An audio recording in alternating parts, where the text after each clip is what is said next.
ম্যাকডোডোর এই স্পিকারটা যদি আপনার সাথে থাকে তাহলে কিন্তু গেমিং করার সময় আপনাকে ইয়ারফোন প্যারা এবং চার্জিং প্যারা আর পোহাতে হবে না। আপনি অ্যাপেল ফোনে গেম খেলছেন আর গেমের গুরুত্বপূর্ণ টাইমে আপনার ফোনের চার্জ শেষ হয়ে গেছে। আপনি যদি আপনার ফোনটাকে চার্জ করতে যান তাহলে লাইটনিং পোর্টের ইয়ারফোন জ্যাক আপনাকে খুলতে হবে।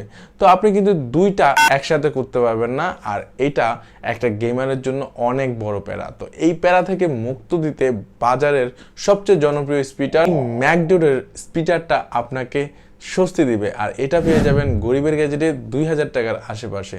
স্পিকারটা কিন্তু হাতে নিয়ে বুঝে যাবেন এটা কতটা প্রিমিয়াম। এটার নাইলন কেবলের সাথে কিন্তু প্লাস্টিক মুড়িয়ে আরো মজবুত করেছে এটার কেবলটা।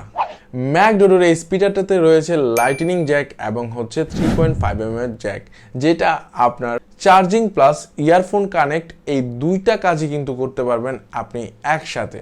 বাংলাদেশে আপনি অ্যাপেলের অরিজিনাল স্পিকারটা কিন্তু কিনতে গিয়ে ধরা খেতে পারেন। তো ধরা না খেয়ে আপনি কিন্তু ম্যাকডোডোর এই স্পিকারটা নিতে পারেন। এটা আপনাকে 100% নিশ্চিত দিবে প্রোডাক্ট কোয়ালিটিতে। ম্যাকডোডোর স্পিকারটার কাস্টমার রিভিউ কিন্তু একদম 100-এ 100। গেমের মধ্যে আর প্যারা না খেয়ে আপনি নিয়ে নেন এই স্পিকারটা একদম চোখ বুজে। এতক্ষণ আমি ছিলাম আপনাদের সাথে গরিব ভাই। সবাই ভালো থাকবেন, সুস্থ থাকবেন। ভিডিওটা যদি ভালো লাগে শেয়ার করে দিবেন। আসসালামু আলাইকুম।